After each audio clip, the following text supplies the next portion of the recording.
Bonjour à tous.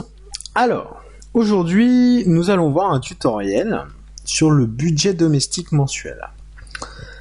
Alors, pourquoi est-ce que je vous fais ce tuto? C'est parce que vous allez entrer dans la vie active d'ici peu, ou peut-être que vous y êtes déjà. Ça veut dire indépendance et autonomie, et donc ça demande de gérer soi-même son budget.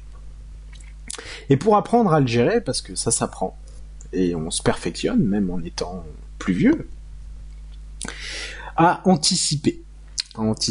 Donc, que ça soit au niveau des revenus, comme des dépenses.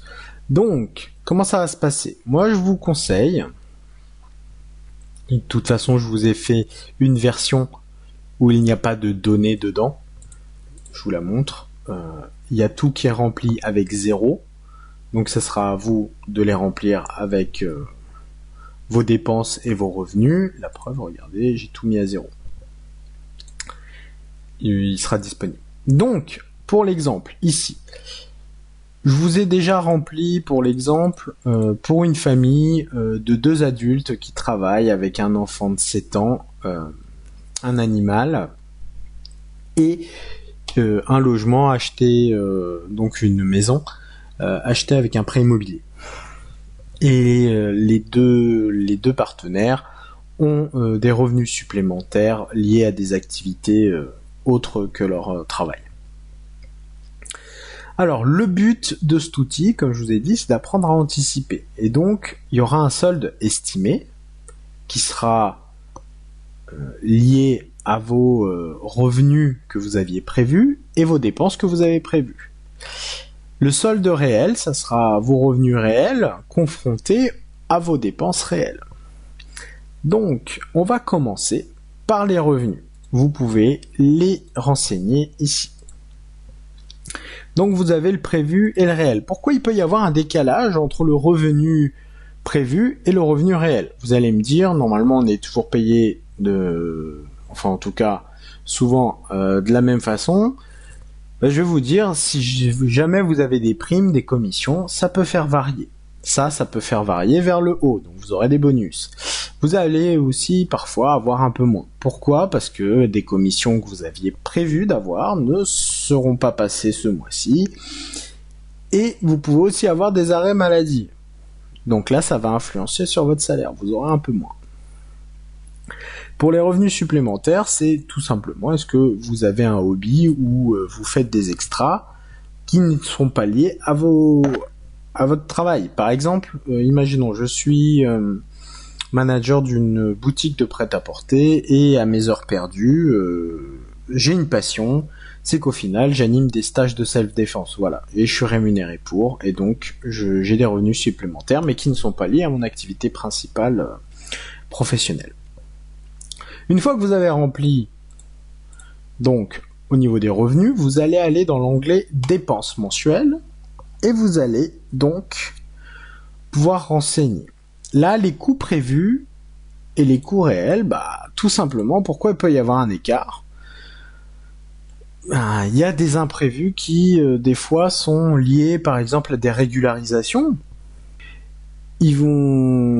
Ça dépend aussi des abonnements que vous avez. Parfois, il y a des abonnements qui se paient en semestre. Donc, forcément, les mois où vous allez devoir payer ça, il faudra bien les notifier, alors que les mois où vous ne les payez pas, c'est des coûts qui ne seront pas prévus. D'accord? Donc, il faut bien faire attention au rythme des abonnements que vous avez.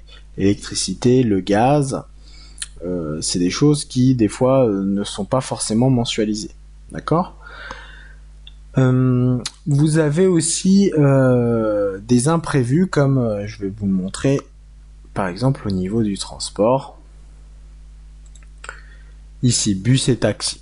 Vous avez prévu de ne pas prendre le taxi ni le bus parce que vous aviez vos voitures.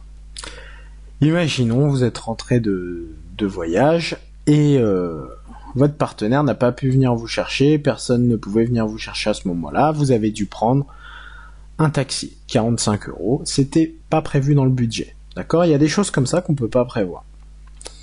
Et le bon exemple, c'est le PV de stationnement. Théoriquement, vous avez prévu de prendre aucune amende. Et finalement, vous en avez pris et c'était 22 €. D'accord?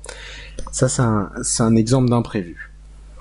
Et une fois que vous avez rempli donc aussi bien vos revenus que vos dépenses, c'est là que l'outil entre en scène. Vous faites un clic droit ici au niveau du récapitulatif du budget, vous faites actualiser, hop, l'outil va tout recalculer et vous aurez donc le solde estimé, le solde réel, et vous verrez l'écart. Le solde, c'est ce qui vous restera en gros, pour vous éclater, entre guillemets.